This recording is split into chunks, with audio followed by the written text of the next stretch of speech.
Welcome back, and today's episode, in an unusual twist that took much convincing, features my very private partner for what I thought was going to be an interview with him. But much to my surprise and shock and horror, it turned into something else completely. What a ride. Enjoy. Stop, don't forward. I know you're going to want to, but you're going to listen instead. Today's episode is brought to you by Olive and Tuesday, an anything but basics clothing brand that doesn't believe in sacrificing style for comfort. Armed with years of experience in the fashion industry, they set out to make the most delicious, quality, and impossibly soft everyday wear for women and children, and very soon adding a line for men. All of their fabrics are ultra soft, lightweight, and super durable. Olive and Tuesday make clothing that you can live in. I actually just took off my Olive and Tuesday sweatsuit that I was wearing the entire time to film this, but you must check them out. Link is in the bio, and use code LLG to save 10% on your next order. Welcome in today, Mr. Emoji Head. What an absolute pleasure, not just for me, but for the people. The people. Yeah. After my mom, you were my second most requested guest. Everybody wants to know about Mr. Emoji Head. You ready to tuck into this? I am. Okay, good. Thank you for inviting me. Let's start way at the beginning. Where are you from? I think we should do something a bit more radical. More radical than what? I think that I would like to ask you some questions because the people want to know more about you than they do about me. I don't know if that's true. Are you down? We can try. Okay. We can try. Good. I'm going to take this. So for this episode then, I think it's a little silly if you wear your head covering. You can take it off and we'll pixelate your head. Okay. Perfect. If I'm going to introduce you on this podcast, I should do it as if I am the host. Oh my, you're really taking over my whole scene. Thank you. So, ladies and gentlemen, I'm here to introduce a mother, a creative, a thought provoker, inspirational podcaster, someone I know is wise beyond her years, who has so much to say. My better half and the love of my life, Adel. Oh my God. Cut. Okay. We're going to have to get to some questions for you because, okay, I'll agree to that. But I'll entertain this for a short while. Okay. Well, let's start in your own words that describe your life thus far, your 10s, your 20s, and your 30s, just to sort of summarize. People want to get to know you. Yeah. 10s, really difficult, but like starting young, living in a small town, knowing that I was just different in the things that I felt and believed to be true. 20s, a lot of running around, adventure, mishaps, mistakes, getting up and falling downs. 30s, early 30s followed suit to the 20s, but in my mid-30s, started to figure it out, find my footing, find my voice, find my confidence. Wow. I have 2 children, and that leads us to today. I'm almost 40. Wow. And so were there significant events that you can pinpoint that changed who you are in each of those decades? Having children certainly changed who I am. Yeah. I'm so I really wasn't prepared for this at all. I'm low-key freaking out. I really was getting ready with my whole thing for you. Okay. It's hard, right? Podcast. I now have a little bit more empathy for my guests. Right. Oh my God. Whew. Okay. Having children changed me hugely. I would say, obviously getting divorced changed me, and then rediscovering who I was after those 2 divorces. And what life event doesn't radically shift who you are? But I would say the big markers: getting married, getting divorced, having children, and finding what I want to do on this earth, which is obviously still an ongoing thing. But yeah. Well, it actually leads into the next question, which is, what is your hope for the next decade, your 40s? What do you see as being your goals for that decade? Why do you sound so James Bond right now? Are you putting this on? Pretty much. everyone is thinking, just real quick, everyone's thinking, what is with her thing and British men? You know they're thinking, as soon as you started speaking, You do have a another thing for British men. I mean, that should have been one of the questions. Okay, so wait, remind me again what? So the 40s, what do you see Oh, as, what yeah. do you hope for your 40s? The 40s, I want to continue doing the work that I'm doing now, which is hopefully like being able to bring um, important conversation, honesty, growth mindset, really powerful and compelling people to the public, to my audience, to anyone who wants to listen. Like, I want to continue to be fully self-expressed and do, like, I believe that my work on the earth is communicating with people. It's a strength of mine. It's what I feel comfortable doing. It's what I think I'm good at. Right. And so I hope I continue to get to do that on this platform, on larger platforms. Hopefully this grows. I want to continue to raise my daughter to be a fine young woman. Yeah. And I want obviously my son too, but he's already a fine young man. So there's a little bit of whew. Yeah. I want to make sure that I have a lot of time for being alone with myself, to like get to know myself more and get more comfortable with myself, and adventure. I really want to have a lot of adventure. What is that time that you want to give yourself? What does that mean for you to be able to give yourself time for yourself? Well, I don't get it, but it's alone time. I'm looking Yeah. for alone time. Right. As much as I possibly can. Because Okay. I'm always, Yeah. I'm always with either you, my partner, or my children, or with the public. Yeah, there's nothing positive for me coming out of your alone time, is there? I mean, No. You're gonna I have see to, less of you. like everybody else, you're gonna have to make sacrifices. Right, right. But don't you feel like people do their best growth in times when they are Yeah. by themselves? Yeah, yeah. There's too much noise in the world. There's too much noise. And the only way, for the longest time, I did a lot of running away from myself. A lot. Distract. Travel, friends, alcohol, drugs, all the things. Mhm.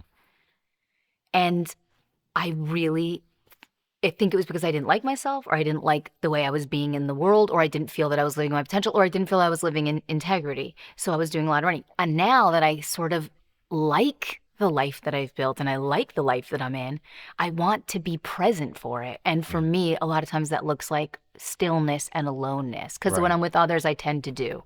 Yeah. I mean, I've seen you find pockets of alone time, and it's where you get to switch off and from all of the things that pull at you. So And ideas, yeah. right? Like, I'm an idea machine. Like, I have to come up with ideas and concepts and content near constantly. I don't have to, but I choose to. I show up online. It's my commitment to my audience, to my community, to my work online. Like, I want it to be fresh, engaging, interesting, and creative.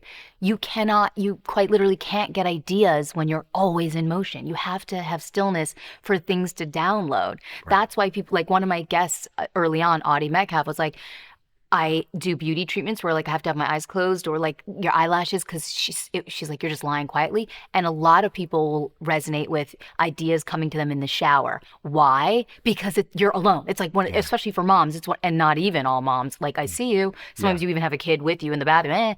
But like most people will be like, that my ideas come in the shower. It's because you're alone. Yeah. Yeah. I'm asking for alone time, but thinly veiled.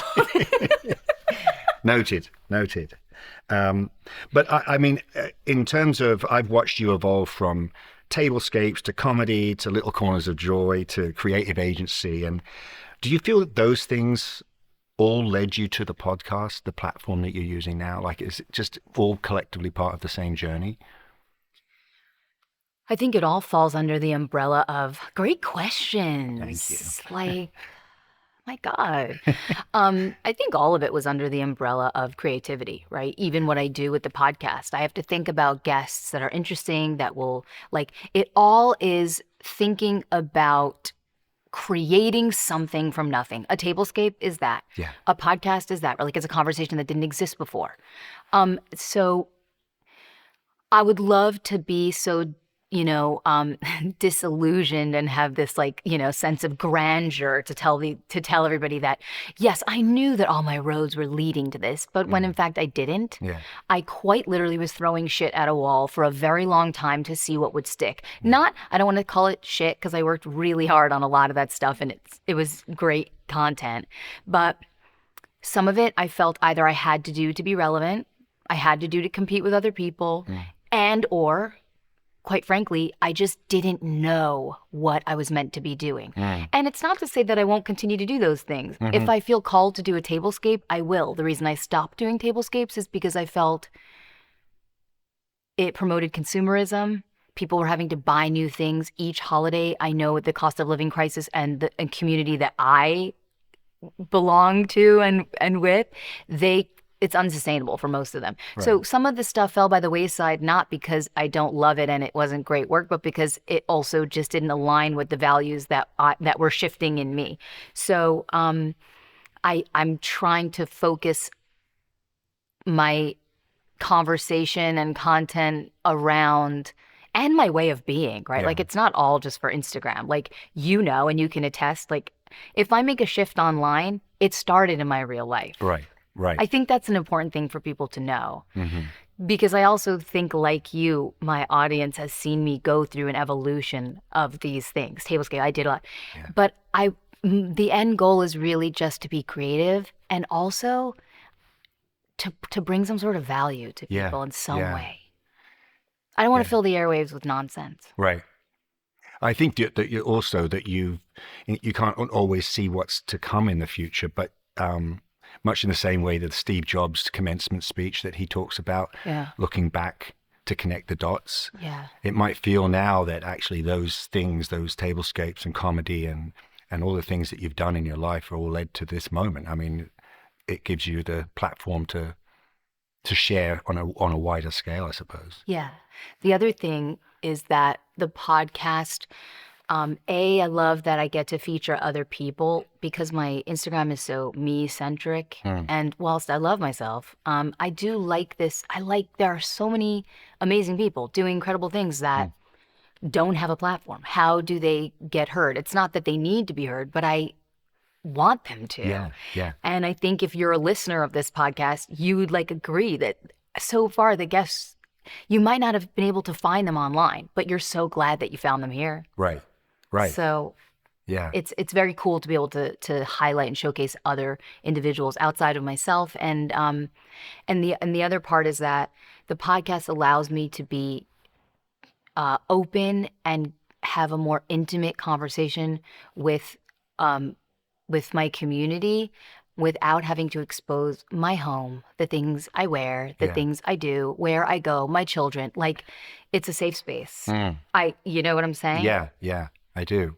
And I've heard some of the podcasts that you sent. Oh, you listen? How nice. A couple, yeah. No, but I think also they come across as quite an intimate conversation as opposed to a recording for somebody else. It's you and that person speaking quite intimately about some really touching and tragic sometimes topics. And, people feel, as a listener, I felt like I was eavesdropping. Good. And it was compelling. It made you want to hear more. Yeah. That makes me so happy to hear that. What about some of the podcasts that you enjoy listening to? What are those? I love self-help. Yeah. That's why I inadvertently made a self-help. I don't want to call it self-help. Growth mindset. Yeah. I like Stephen Bartlett, Diary of a CEO. I love Chris Will X. I love Simon Sinek. What is it about those top three that you really enjoy though? Massively, massively focused around growth mindset. Yeah. I say this a lot, because of the Earth's rotation, quite literally, if you're not moving forward, you are going backward. Right. And so it's I wouldn't say it's an obsession, but if I have free time and I'm listening to something, and I really don't want to sound obnoxious or elitist when I say this, I would rather be listening to or reading. Some people like to read. It's a little hard for me with my eyes, especially since I got my eye surgery. So it's easier for me to listen, but I feel like it's such a more enjoyable time for me rather than like watching trash TV or reality TV. Like I want to be learning something or hearing someone who's kicking ass in the world. Yeah. Yeah. It's to me, it gives me the same feeling in my body as some people get when they're watching TV or Yeah. Yeah. Yeah. I mean, I'm not talking down on those people. I get the same sense. I'm like, oh, this is what I want to be doing right now. Yeah. You know, Yeah. even with like Right. something in my bed with a snack. I love those podcasts that like Yeah. push me. I want to be I want to be going like, okay. Yeah. You know. Well, that's sort of, I mean, that really goes into the next question, which I had about the podcasts that are usually about a subject. Yeah. And a lot of them give you the sort of the case study work and the results about a study that was done on a particular, whatever it was. Yeah. Health. This, Yeah. that. And I guess as a listener, and I hope the listeners are feeling the same way, but I want it to go more from informational to transformative. Like, how do you take information from a podcast and then say, yeah, it's great information, but how do I put it into my daily routine? How is it that I can learn from that? Like, do you have tips on how you do that? Who the fuck are you? When did you prepare these questions?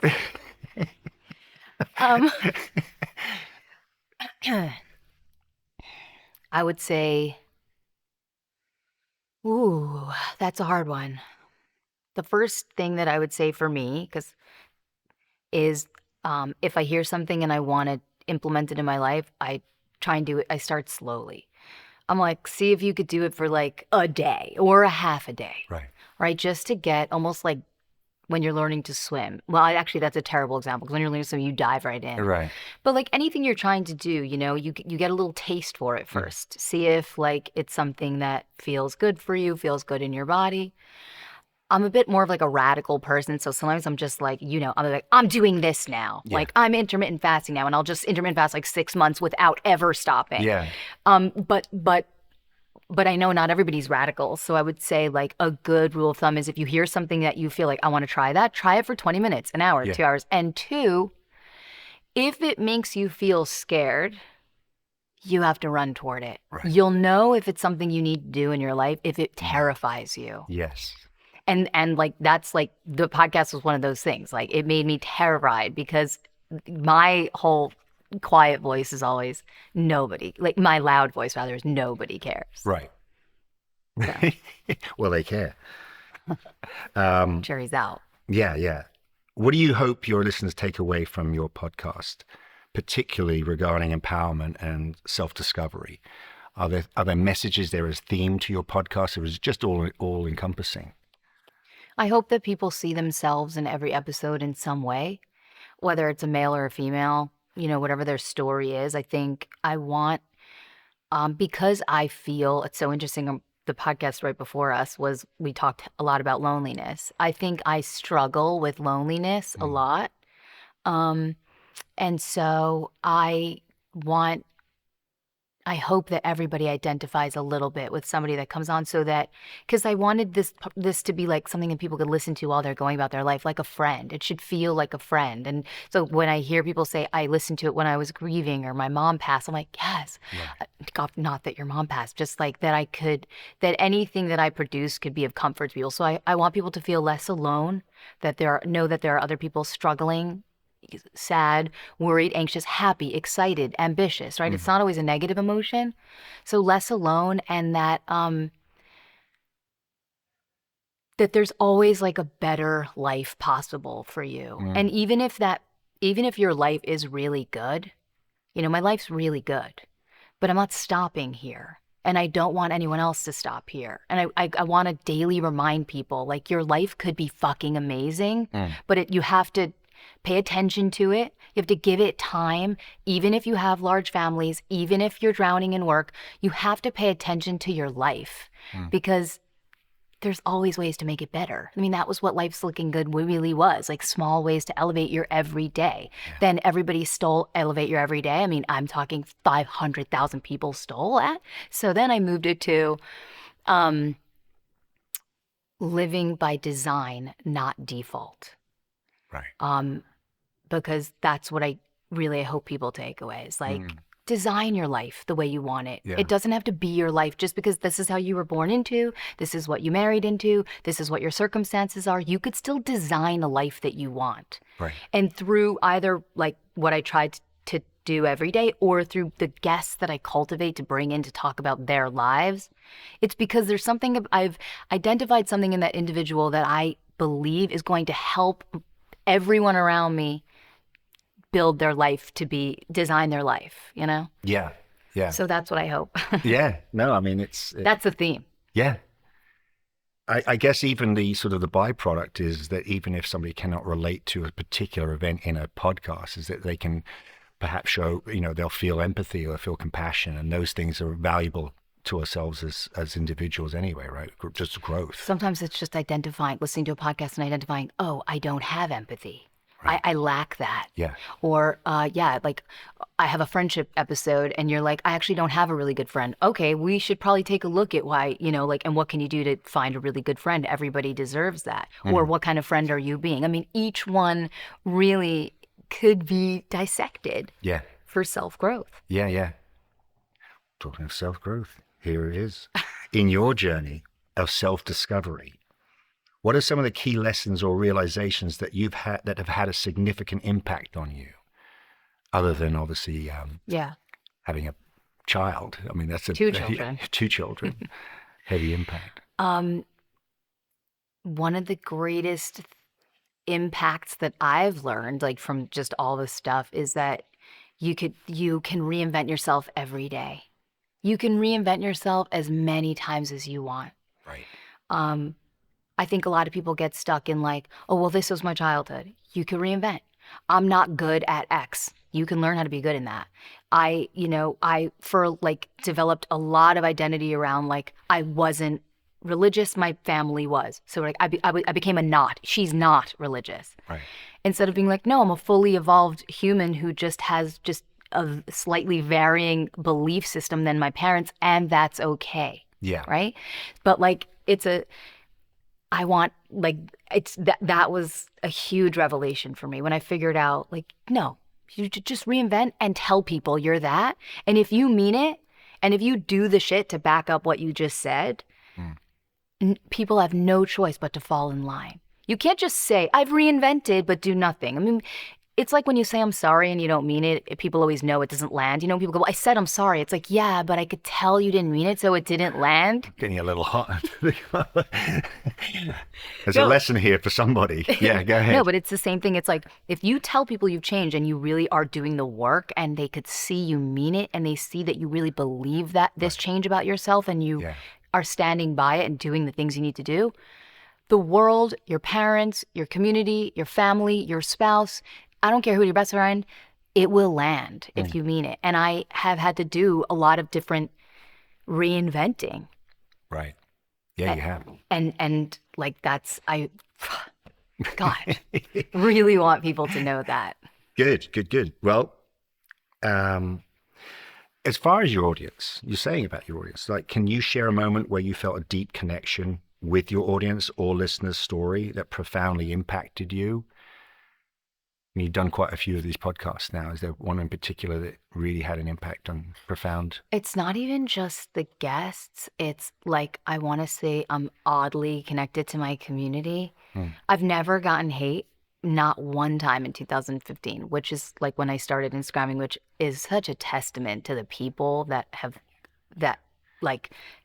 gathered here. And in a lot of my podcast guests, I've sourced from the people I met through Instagram. So the podcast guests and my Instagram community are one and the same. Yeah. So COVID 2020, I was so connected to my audience and we were like locked in and we had fun together. We all were like sharing war stories about COVID. That like definitely stands out for me. People share stuff, personal stuff with me, not all the time, but on occasion. And I feel like it's always genuine. They feel that I'm a friend, that I would care. I do.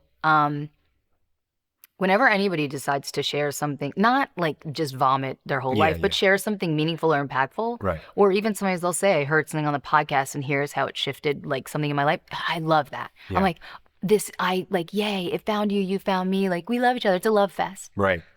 Good way of putting it.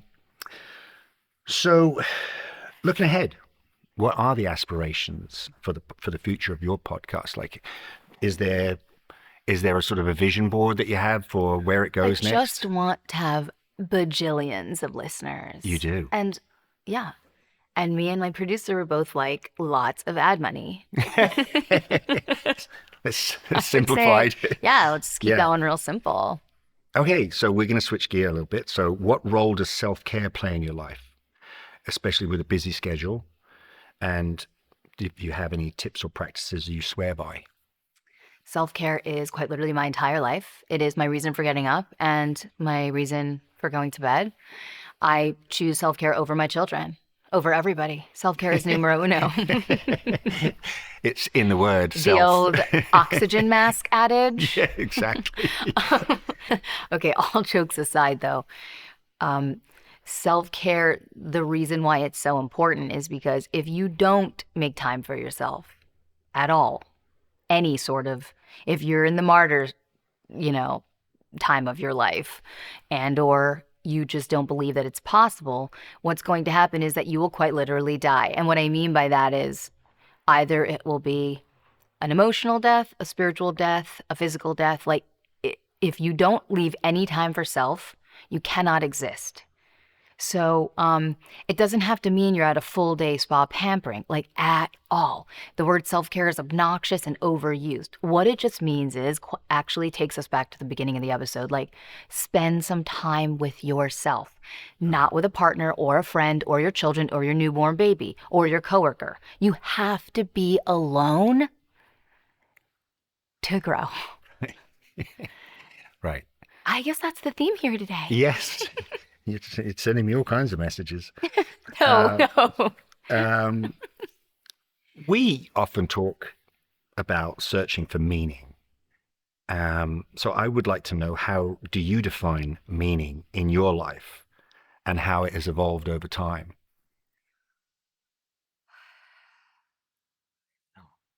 You were some heavy ones. I'm still struggling with meaning. I think that's one of the reasons I feel lonely.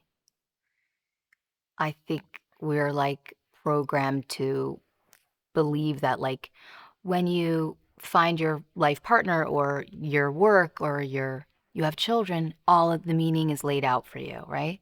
And I have guilt even saying this because I come from a background where it's like, what do you mean? We have so much meaning, right? Like, that's like what a lot of like religion is based around. It Right. gives you meaning. Gives you meaning. But I still have questions, even for religion, and I have questions about what my higher power is. So I am still grappling with what that is. Right. So for me, meaning is sometimes it's just trying to find it that's meaningful enough. And you'll know when The you get search for warm. meaning is the meaning. Yeah. Right. Who's going to come down and tell you, here's the meaning? And Right, right. even within, like, Yeah.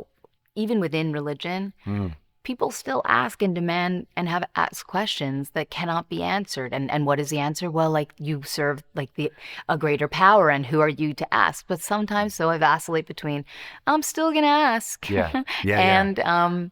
and I'm searching for meaning every day. Yeah.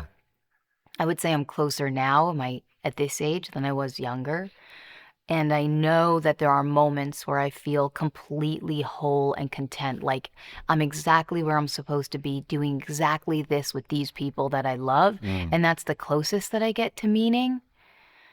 Some people, they'll say, serving God. Like, I would say those moments, like with people I love, where I feel so myself Mm. and at peace. I think that's, for me, what life is Yeah. about. I mean, I guess there's a difference though between meaning and faith. Or maybe I just described fulfillment. Uh-huh. Maybe Yeah. that's not meaning. Yeah. But I guess, do they not all sort of like, Yeah. amalgamate at some point? It all becomes one thing in the end, right? Yeah. Yeah. And also at some point too, like, I have this like interesting thought where everyone's like, at the very end, will you like think, have I done all the things? Like maybe at the very end, you actually don't give a shit about any of that. You're like, woo, Yeah. I'm dying. Like Right. I get to go. Yes. You know, Yeah. like who Yeah. knows? Who cares at this point? Yeah, like you're Yeah. going, so don't worry Right. about it. Yeah, You'll deal yeah. with that in the afterlife if there is one. Right. Right. Oh my God. Well, I mean, in terms of common complaints, you get a lot of requests from people through DMs and messages and feedback. Is there a common complaint that you hear a lot? And what advice do you offer those people when you hear that common complaint? The most common complaint that I get from people is money. Right. I think Yeah. people are like, do you have a dupe for that? Or do you have like a less expensive version or, Right. hack? I don't know. I don't have a great solution for them. Mm. That's why I try and offer a lot of free content, Yeah. just practical stuff. Mm-hmm. And just talk about like a lot of my stuff is like rearranging. I'm not, rearranging the same things I have. Yeah. That's probably my number one thing is like people. Yeah. But that's also why like I changed so much of like I shifted away from so much of what I thought I wanted to do to other things just because I was looking at the landscape of like what people were really living like just all around the world and what the reality is for people. And I was like, I need to have a radical shift around what I talk about so that it's more relevant for people. Right.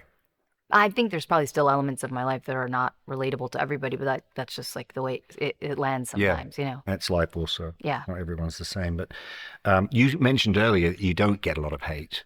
But in terms of how you handle criticism Not well. or negativity, yeah, particularly when it comes to sensitive subjects, though, like on your podcast, are there things that you really find difficult to navigate with in terms of negativity? Well, no. Like if people are going to be communicating with me about likes and dislikes, it's typically in my DMs, not on the like the podcast. There's no. Yeah. And this is adorable for everybody getting to know that you are so not in touch with like the difference between a DM and a podcast. Who knows? It's my favorite thing about you. Okay, good.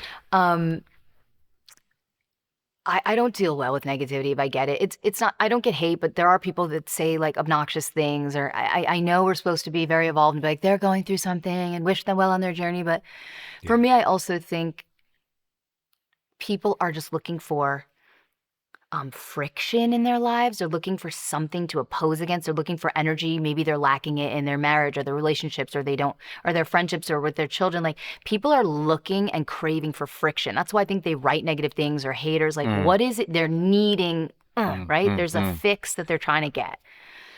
So like, I sometimes could get catty. I sometimes get a little sassy. Right. But also, like, I'm sassy, and people know that about me. Yes. So, like, if you come, you know what you're getting. Yeah.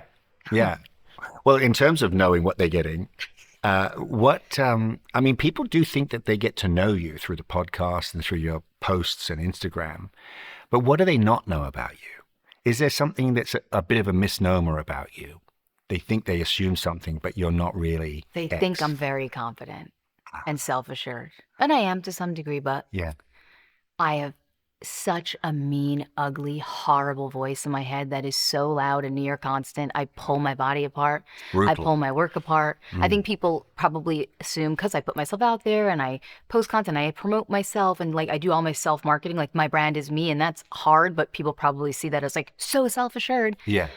They would be surprised at how mean my inner voice was, and often how really I'm so scared to do it and I'm so insecure about it. I just do it anyway. It's only different. The podcast. Any of the things that I do. Like I put myself out there all the time, like just outside of the podcast. In fact, I would say the podcast is like I put myself out there more in my other forms of the way I show up, but I'm definitely terrified. Yeah. Yeah. If you were, but don't you feel like you think I'm very different offline than I am online? No, I think I know a part of you that people don't get to see as well. They get to see the person that you present. So do you want me to tell them I'm mushy, gushy? Who isn't? No, but I think that there is a persona that is relatable to you. I think you're very similar to that person, but there is definitely a softer side of you outside. Not that you're hard when you're being interviewed or you're interviewing somebody, but I definitely get to see a different side of you sort of completes the picture, if you like. So, yeah. Hmm. But if you were to write a book about your life, what will your title be? They sell tilapia in Cricklewood. Yeah, by Adel. No, that's actually I am going to write a book, Yeah. and What's it going to be called? Bleeding Beige. Bleeding Beige. I better trademark that now because Yeah, someone's going to steal it. exactly. We might have to edit that out. Yeah. Yeah, Bleeding Beige. Yeah. I mean, it's Life Unfiltered is the podcast, but this is slightly filtered. Well, I don't put a filter on it. No, I'm talking about Oh yeah, because my head. you're blurred. Yeah. Sorry about that. What's your favorite inspirational quote or mantra to keep you motivated? I just posted that today. Oh, in did you? fact. The greatest human act is to inspire is my favorite quote. I don't know who said it. But I think it's just everybody in their life. It's a great thing for everyone to walk through their life with, about like thinking about who they could inspire. And I know the answer to this question, but listeners might not. But do you keep that close by so that every time you have your home screen, for instance? It's my home screen. Yeah, yeah. It's my So home you get reminded of it on the daily. I like to be. Yeah. That's another way to implement your earlier question. What's a way that I could implement some of the things that I learn in life or hear on a podcast or read in a book? Put it close to your mind. Like put it in your phone, put it in your calendar. Like on a random Thursday, put it like on your all day calendar. Right. Like do this thing. Or I post it on the fridge. Post it on the fridge. Right. Yeah, keep it close because your thoughts become your words and your words become your actions. So plant the thought so that it become your words, and then it could eventually become. Smart. I knew you're smart. Okay, another one for the listeners. Share one surprising hobby. Okay, Frasier Crane. Share one surprising hobby or interest that your listeners might not know about.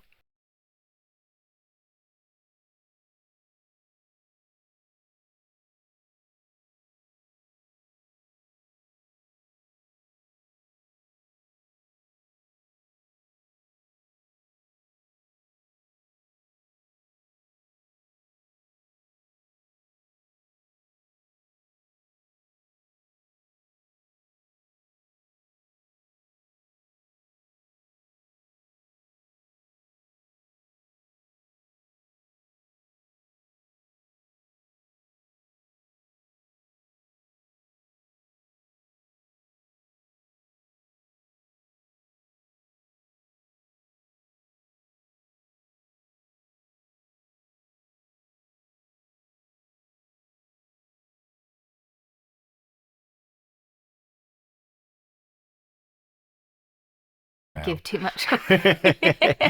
So, I didn't Right. grow up with it. Right. Okay. Mm. That's nice. That must have been nice to grow up without social media. I think, there was encyclopedias instead. But social media is so also... people think I'm dating my grandfather. Yeah, probably. If you could have dinner with any three people, living or dead, who would they be and why? Oh. I'd want to meet my grandparents from both sides. I really would want to meet. I mean, I met like one party from each side, but I would just be, or my great grandparents, like the people that came before, just to sort of get an idea where I came from. But I feel like that's more than three people already. Yeah. Well, let's pick the best three. Okay, let's call grandparents as one. Yeah, Who one are the other entity. two? I don't like care about celebrities at all. I'd love to talk to Elon Musk. Oh, Not because I don't like even know if I like him on a personal level, but I just think he has some insight into things, and I'd find him very interesting. yeah, the fascinating mind. And maybe like Amelia Earhart, Oh, like a woman from like back in the day before it was like actually cool to do. And I'm sure there was many, many, many pioneer women before Amelia Earhart, but she just like, hello, an airplane by yourself, like that is terrifying. No woman, and like never been done before. just like like women who just like absolutely shifted the game for other women. Right. So Amelia Earhart, my grandparents, and Elon Musk. Interesting. And that's an interesting combination. Yeah, yeah. It certainly is. What about you? Who are yours? I was afraid you might turn that question around. Um, I found um, that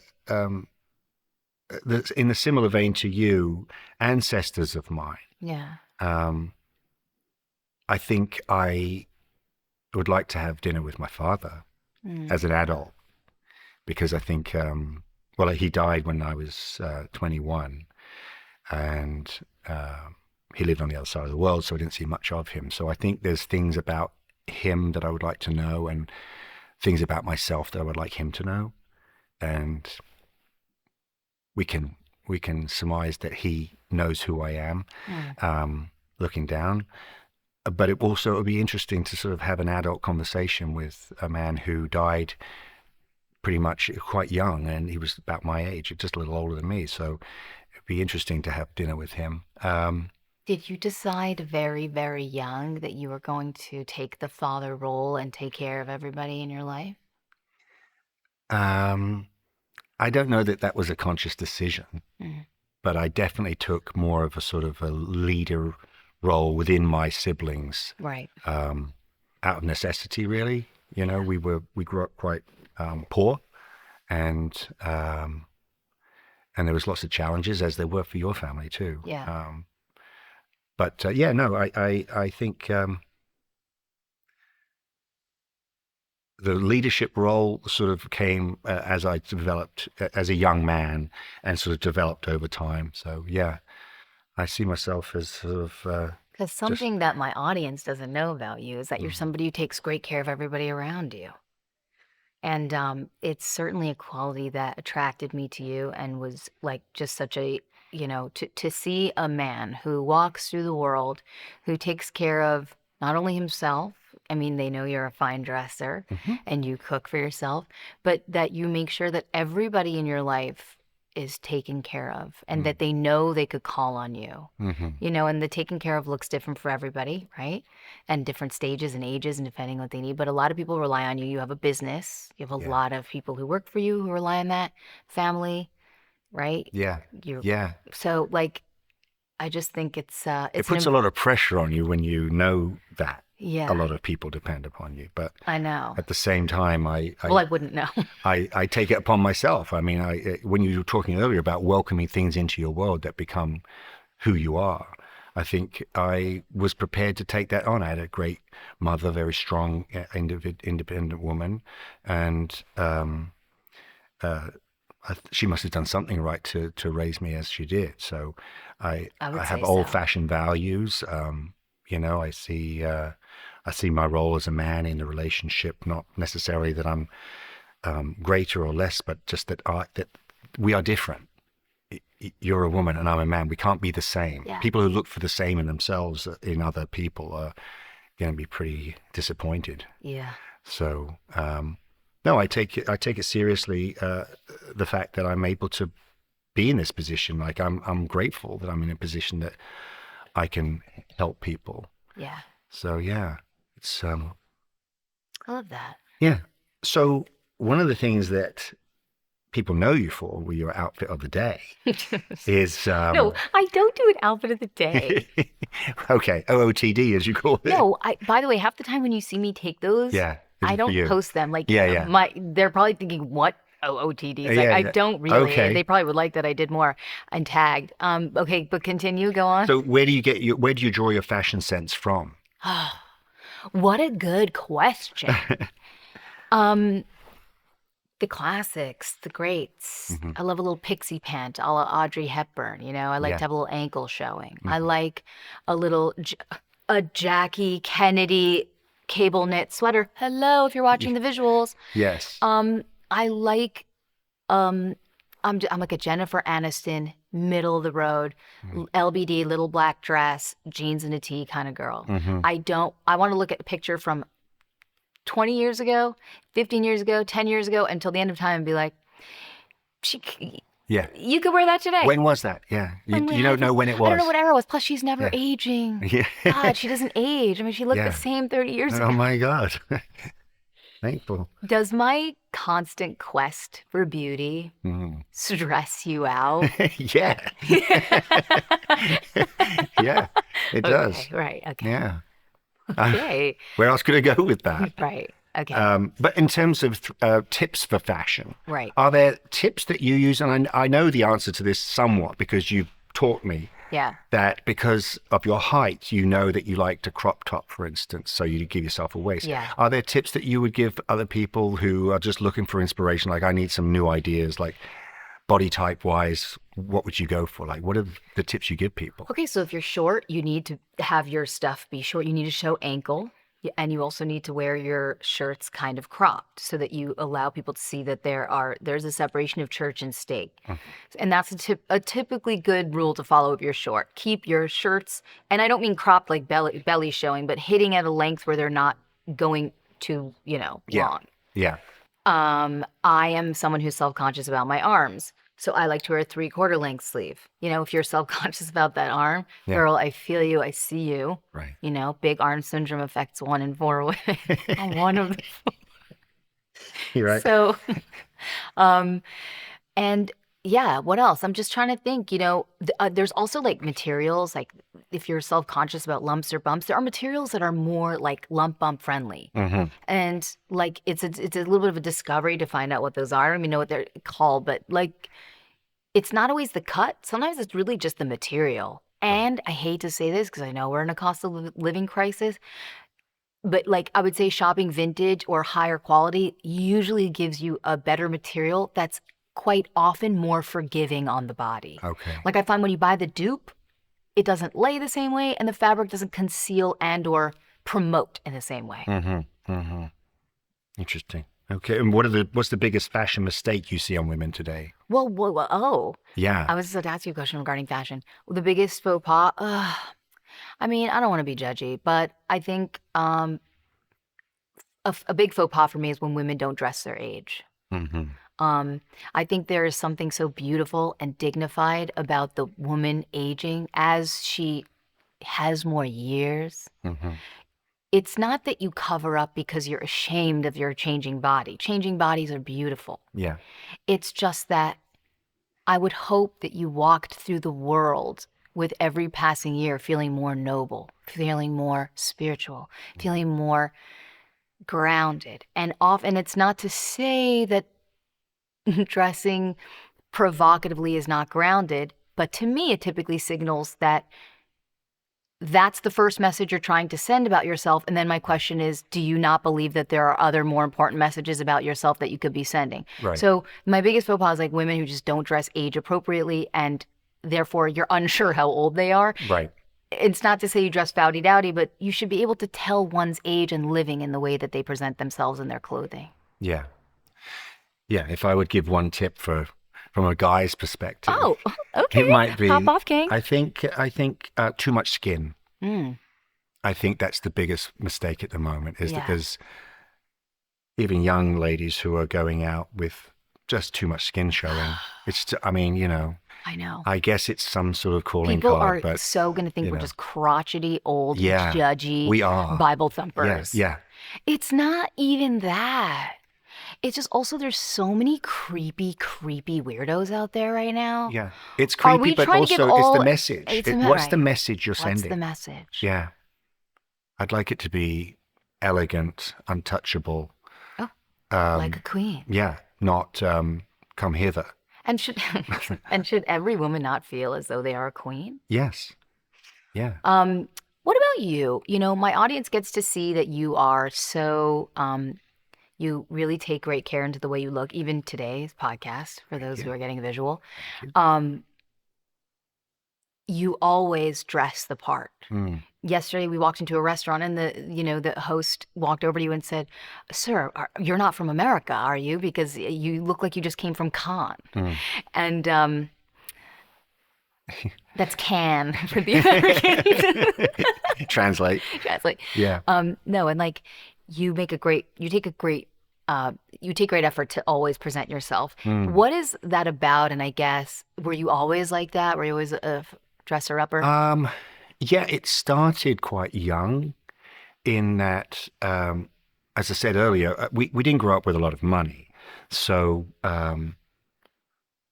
when I got to an age where I wanted my own haircut, not the same as my brother, Yeah. or my own clothes, I had to. There wasn't the option of asking your parent and my mother for that. Yeah. So I was told, if you want something, you're going to go out and work.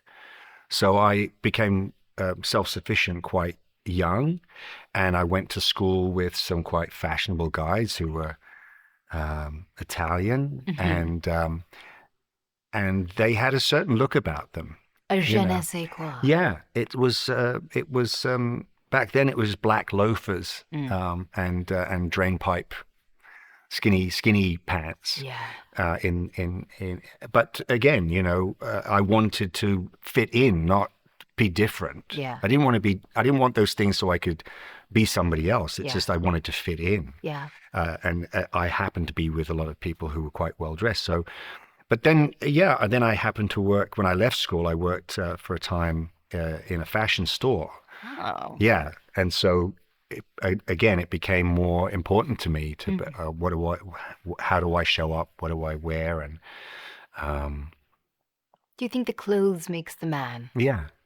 Well, my father always used to say that it's actually, you can tell a man by his shoes. So you could be wearing a beautiful suit, but if you've got scuffed up black shoes, it's over.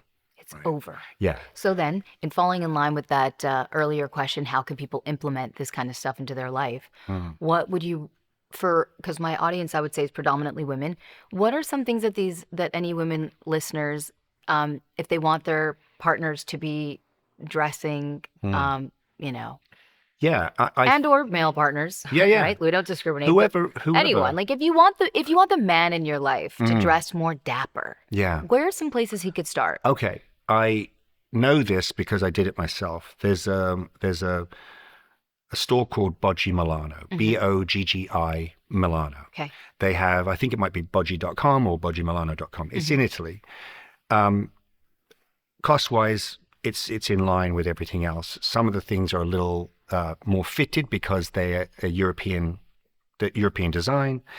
But that being said, anybody can go onto their website and it says shop by look. Got it. And they've got models in this jacket with this shirt and these pants. And you start to sort of look at looks combinations that you, not only for inspiration, I have a gray blazer, but I never thought of putting it with navy pants. Yeah. But you can get an idea from this shop by look about combinations of colors and what goes with what, and you start to look at that, and then you can shop it locally. I happen to order some stuff from Boggi, but you don't have to do that. You can go to Suit Supply or any store and just know that you're looking to sort of combine that gray blazer with a white shirt and blue pants, because I like that on Boggi. Yeah. So yeah, that's somewhere somebody could start. That's a good tip. Yeah, Okay. yeah. Thank you for that. Okay. Nighttime rituals, pre-bed and pre-sleep. This is when I'm not here. Okay. Okay. Set the stage. Yeah. So I'm getting that alone time. This is your alone time. Go ahead. Oh God, I put some music on, soft music. I don't do like, right? Like I'm trying to get my heart rate down. By the way, a good rule of thumb, like your heart rate always matches the tempo, right? So like if you're trying to relax, you don't want that tempo to be super high. So just a chill music, maybe like some oldies, like In My Dreams, like one of those. Yeah. And then I'll light an incense or a candle, get the house in like a fragrant state. I get all my lights dim, no overhead lights, lamps, lots of lamps. I kind of dim things down. I'll get in something soft, make sure I'm in cozies. And then I just do my skincare routine. But amidst all of this, I'm checking my phone 8 bajillion times. Yeah. Great alone time. Like I'm yeah. Commonly known as alone time. You and your phone. I've been called out in the greatest way. No, but I get my alone time on my walks. Okay. And sometimes at the house. But let's be honest, I'm on that phone a heck of a lot. And in self-abdication mode, when I'm on the phone with you and you start your walk and you say, I'll call you after my walk, advocating for yourself and saying, I need this alone time. I do. You actually do that. I do that on my walks. The listeners should know that you actually... On my walks are untouchable. Yes. And I don't want to talk to people on my walks. Like, I don't want to... Yent. Okay. Next question. Does Lily sleep with you? Why would you ask that? It's just a personal question. Of course she does. Yes, of course she Because does. she's my service animal, which you bought for me to be Yes. my service animal. Right. And her service is that she provides endless, Warmth around your neck. ooey gooey, delicious, cuddly love. She does. She serves her only purpose, which is to be a floof. And that's her sole reason for living. Yeah. So who am I to deny her that? No, you're being very gracious. If you could travel anywhere in the world right now, where would you go and why? Italy. The sunsets, the food, the people, the land, the air, the energy, Yeah. the way they dress, the way they approach life, their concept of time, the way they celebrate all the moments, the way they prioritize family, self-care. They don't live to work, you know? Yeah. And also just pasta. Yeah. Lots of pasta. Yeah. You do enjoy a bit of pasta. when you Major, go what through- are you trying to say? Nothing. Nothing. What are you trying to say? Okay, just dialing it back for a second. As a parent, how do you incorporate discussions about empowerment and self-care into your children's upbringing? Like, what is it that you do there? Number one, I tell them, I don't live for you, I live with you. I don't exist. Why is that so I'm funny? sorry. Why is that funny? That's hilarious. That's hilarious.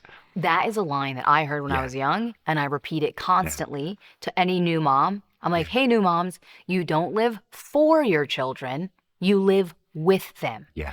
I don't exist purely to just have two children. That's Yeah. like not my only job in life. Oh, be like, oh, so if I bird them and then I raise them, should I just die now? Right. Like, Yeah. and also, I'm also growing up, right? We're all Yeah. growing up together. We're all, their lives are not more valuable or more important than mine. It is the same valuable and important as mine. So, So important to understand. that's the first thing I tell them, which I think is empowering for children.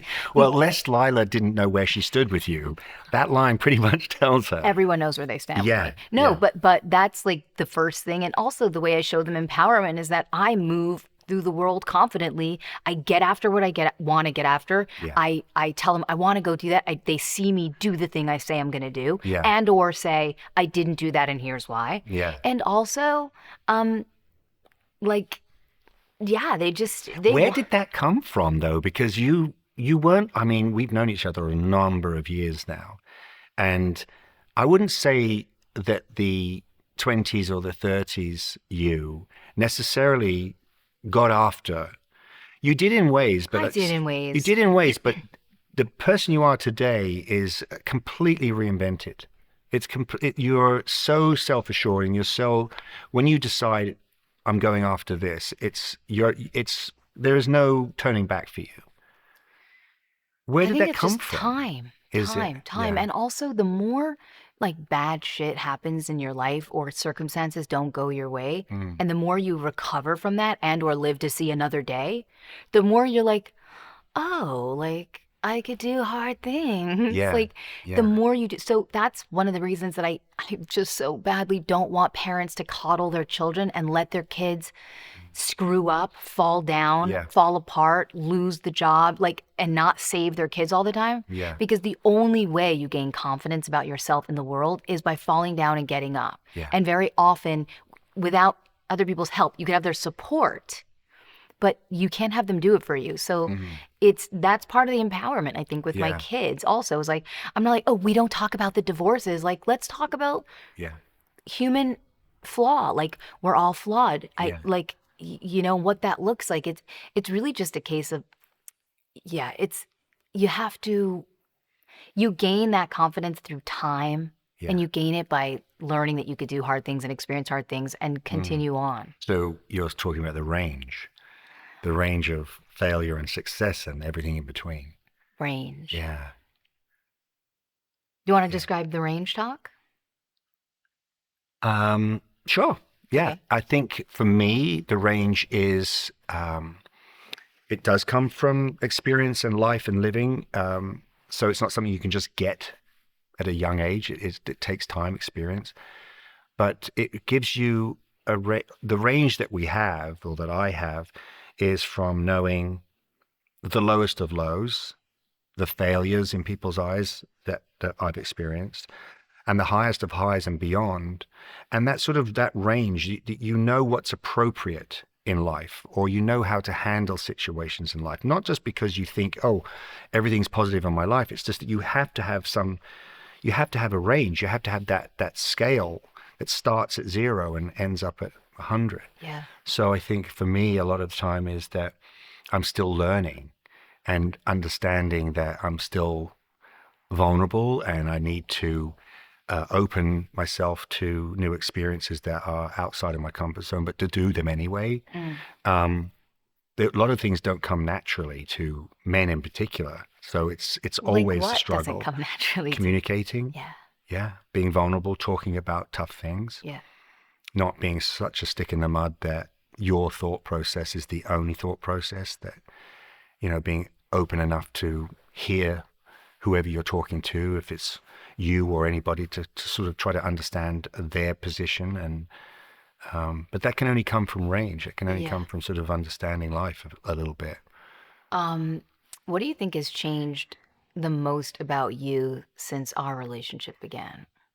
Oh, Or what well, are some, let's say yeah. not something that changed, but what are some things that changed about you? I have, I think I've become a better um, listener. I think I've become better at communicating, even though I've got a long way to go. I think you're a good I communicator. think I'm better at communicating because I Good. have somebody who is a really good communicator that I'm talking to. When we're in discussion, I find it I can pick up a lot from you about how thought processes and whatnot. So yeah, the biggest changes for me in our relationship has been learning how to let go of a lot of preconceived ideas or trauma or events in your life that sort of would influence me in that moment, and slowly just being able to try to put them down. We have a thing, I think it was in Europe, that we thought of it in the car, but we were talking and we said, it couldn't be what it is without being what it was. Yes. So if you're very present in today and you have a good grasp on who you are, you couldn't be who you are without having gone through everything in your life, good and bad. Yeah. That's the range in life. So I think understanding that, understanding the serenity prayer, which is obviously, the things that you can control and can't control, and the Yeah. wisdom to know the difference. So those things it's a good way for me. Those are the things that I really find that I've improved on in our relationship. Yeah. So What about you? What do you want for this next chapter of your life? this next chapter, I do want to start to give back in some form or fashion. It's always been about, if I'm working, it was to provide for my family. It's provide for the people that work for me and whatnot. So I think I've got some wisdom in business, and there are things about business that I think I'm quite unique at in some ways, like the way I break down problems. And so I'd like to be able to share that with other business people, or people who are just starting out in business. I think it's too valuable to not share. It's like your life experiences, or Jeff Bezos now sharing things about, Yeah. the beginnings of Amazon. Yeah. You see them around now, and you sort of say, wow, it's really important to share with each other so that we can all improve and all. Yeah. So that's that. What's it like learning to love someone else's children? It's easy in this situation because they're Oh. adorable. I mean, Oh. they're adorable. Yeah, I You've got a guess. young man who's just incredible. He's really a fine young gentleman, Oh, and he has manners, and he's passionate about his thought process, even though we disagree on you some really things. disagree politically. Yeah, but I'm okay with that, because Mhm. even though he may be, in my opinion, wrong about something, I'm okay with him being Yeah. wrong about it. It's Because he his has wrong to be. conviction. Yeah, Oh, yeah, for sure. And Yeah. he's smart. He's Yeah. smart. I have no fears for his future. Right. So it was easy. It It wasn't. was easy. It was easy. I've known him for quite a while now, and Lila's just a peach. So Yeah. she's easy to love. They are easy to love, huh? Yeah, yeah. But I mean, ugh, I guess you don't have advice then for people because so many people are like blending families. Like over 50% of the people are divorced. Mm, Blended families is a real reality for a lot of people. yeah, And I was just wondering, your children are older, so yeah, it's a little different. yeah.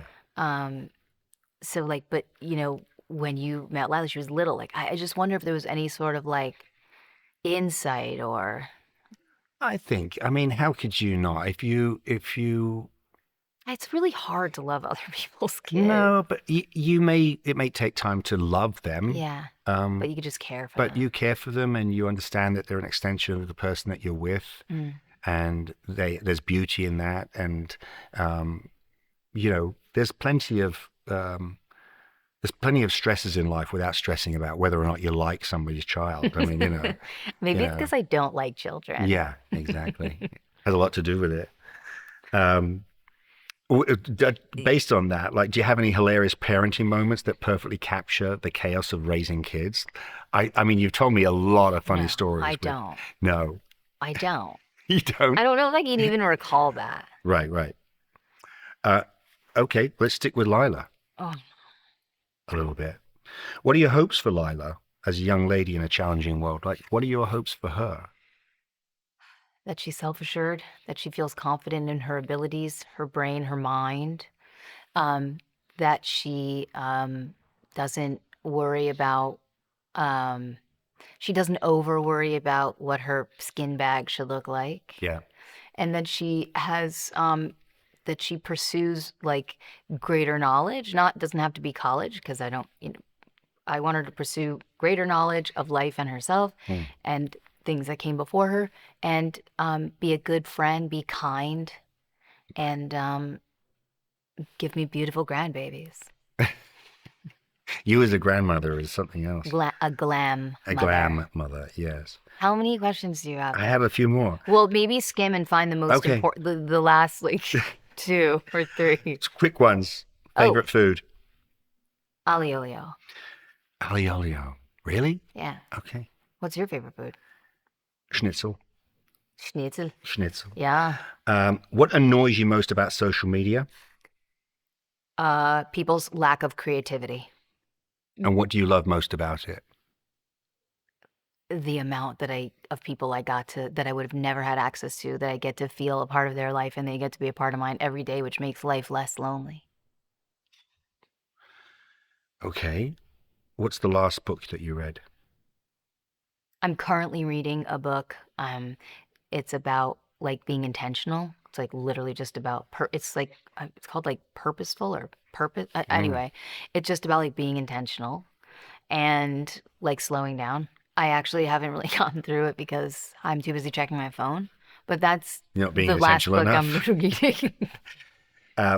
Okay. What do you find Maybe romantic? it's called Present, actually. Yeah, Present. What do you find romantic? Oh, romance is when you give somebody an experience, like when you are with that person, you are either fully present for them, your phone is away, and or you bring yourself to that moment, and subsequently, and or like if you could do these 2 things together, you're winning at romance. But if you could do them even separately, it's okay too. And or you curate an experience for that person where they don't have to think about it. You've told them, like, I've made the plans, I'm driving, I organized the babysitter, or I facilitated, and all you have to do is show up.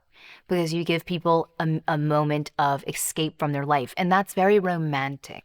And creativity, right? Yeah. Like couples, if you're doing like a date night every week at a restaurant and typically the same 5 restaurants and you're talking about the same things, cut it out. Right. Go to a paint night, walk on the beach, go for a dusk walk, go, do ceramics together, learn how to dance, take a cooking class, just take a long walk, go see friends, do a double date, break the shift. Talking about dancing, what's the song that always gets you dancing without fail. Tell me when will you be mine?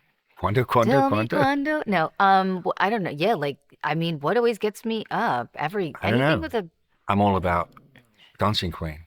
Has oh, to be that for me. oh my God. Okay, yeah. Yeah, says a lot about It me. does say a lot about you. What is your love language? I um quality time followed by acts of service. What about you? Men always say physical touch. Giving, acts of service to Okay. others, I guess. That's how I show it, I think, Yeah. mainly. Okay. Beautiful. Okay. And in a world that feels uncertain and Yeah. Um, what do you think in terms of like, was there a dynamic that had to shift within you? And if so, what was that shift? To do something different in our relationship as opposed to relationships that didn't work? I mean, what was that? What do you think was that?